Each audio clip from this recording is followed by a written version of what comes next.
See it played, Death Ride, Hafid Ridge, actions.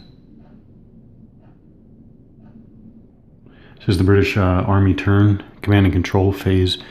We're still, although the lead unit here is at the very end of its command control radius from the battalion headquarters here, we're still good. 1, 2, 3, 4, 5, 6. Okay. The general idea for this British player turn is to try to suppress, at least, if not eliminate, the anti-air platoon here that is causing so much havoc and that has that long range of 9 hexes. And we're going to do that by trying to get some crossfire here, mass some fires, and use indirect fire to help as well. I've got my little note block here, note number 1, because in the last British Army turn, I forgot to use the field artillery back here in the rear, the 4th Royal Horse Artillery. I forgot to use it during the operations phase. At the end of the game turn, I went ahead and executed an attack. Didn't cause any damage, but now I'll remember to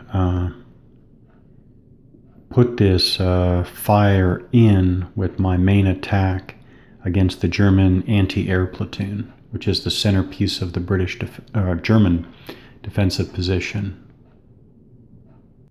Okay, we'll just go ahead with the main attack first.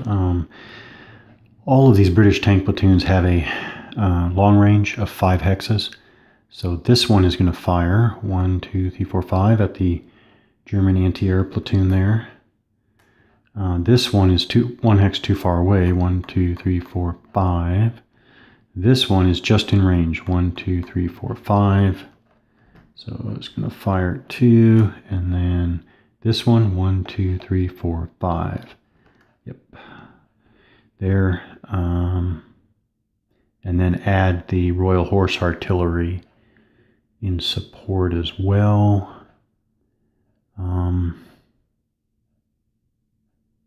Yeah. Now there are other things that you can do. This, of course, is just one way to do it.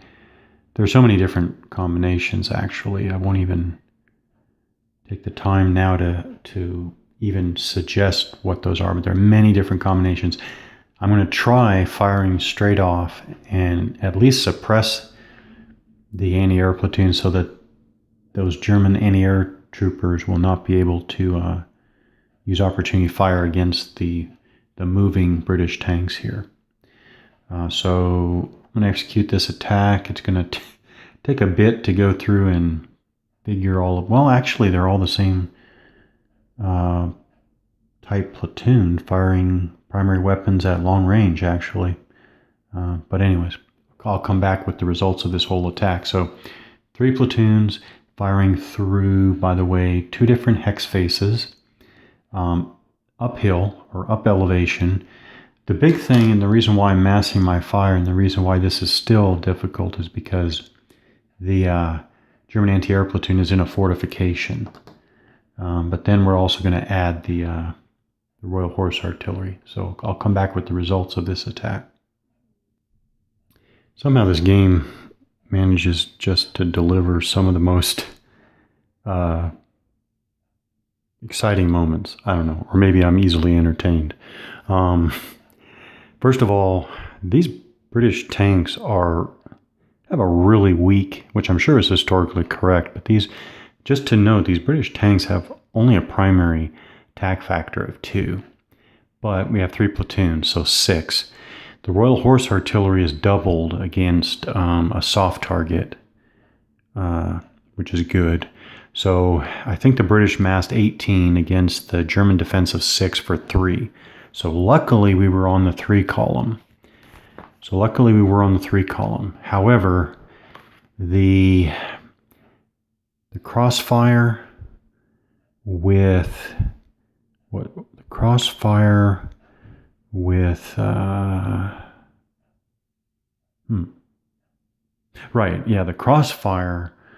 was negated by firing uphill. And so basically the British did not eat whatsoever into that -4 for the fortification. However, so I really wasn't expecting anything dramatic. Instead, the British roll a 10, which in any case would be good. But look at this. Here's the 3 column. We rolled a 10.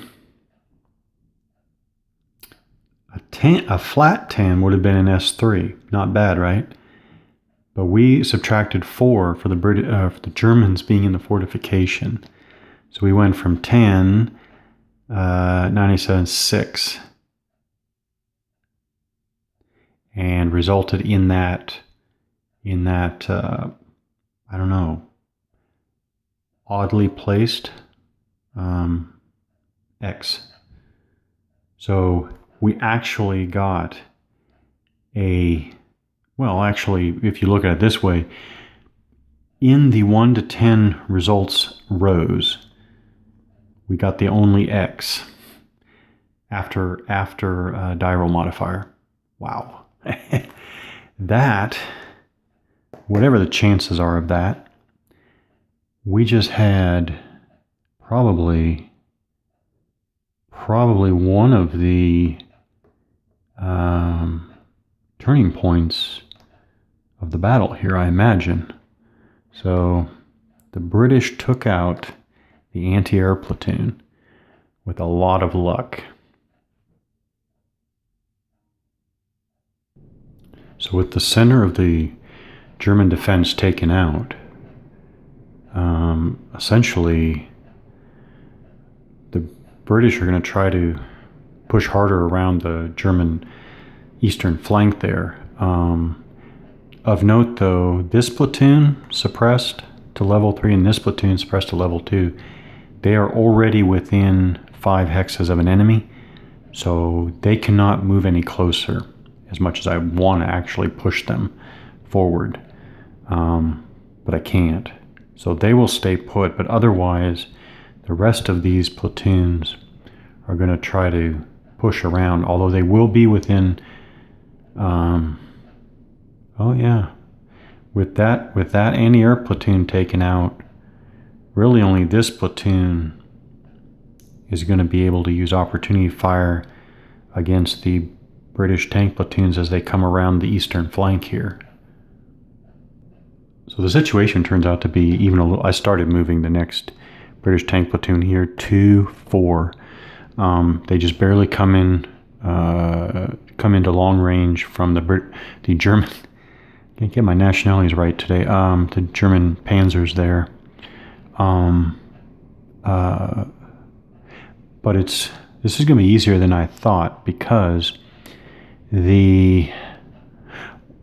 while the British tanks have a primary attack factor of 2, seems pretty paltry.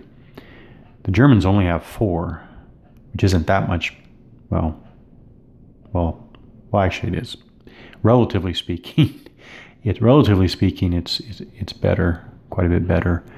But actually, 4 against the British defense of 7 is still on the 0.5 column. And on the 0.5 column, when you subtract 3 just for opportunity fire, you can't get a result. So actually, it is ineffective fire. And of course, the Germans, if I remember correctly, the Germans can't combine opportunity fire from different stacks. I think it's one stack can do opportunity fire at a time. So basically, the British are going to be able to get around here as long as they stay out of the secondary or short range of the panzers there, which is 4 hexes. So they are going to push on, not having to worry about opportunity fire right now. Okay, I moved all of my British forces over here, put my battalion headquarters here to keep forces in command control. I was thinking that I need to remember to fire after movement. However, doing a quick calculation, I don't think that these, every platoon moved individually except for the ones with the battalion headquarters. And so when I take one of these British tank platoons, it has a primary attack factor of 2 against the German Panzer's defense of 8. That's on the 0.25 column. And right off the bat, you're subtracting 2 for firing after moving, which means, again, a quick calculation tells me that moving after firing was not going to be at all effective. It had no chance of being effective under these circumstances. But I do need to remember to use firing before and after movement. Okay, all the British movements done. Attacks, well, all the operations. Yes, okay.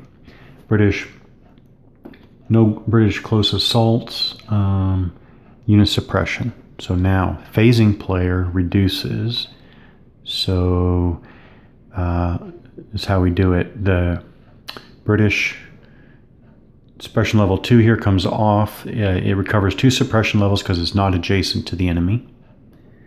And the 3, this platoon, recovers 2 suppression levels because they're not adjacent to the enemy, which means that they go down to suppression level 1, like that. And then both players flip their red suppression to green. There are no red suppression markers at all on the battlefield, so nothing to do there. We go to interdiction, placement, return, and cast mission return phase for the British. None. And then we have our end of turn activities.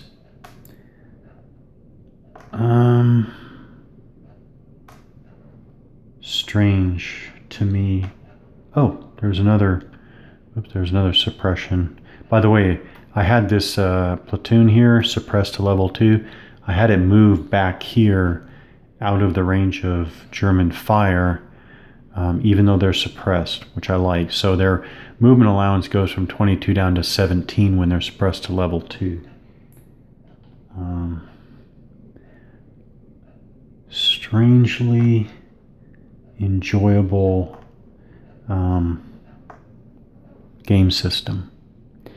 I just won't overanalyze it right now. I'm removing this one from my Royal Horse Artillery in the rear. Just a lot of fun. Here, the British are trying to set up some crossfires. Basically, they're peeling away the defense here. If they can take out that panzer platoon, basically the eastern part of the German defense is going to be gone. However, now's the time for the Germans to seriously consider reacting. They have those units in reserve.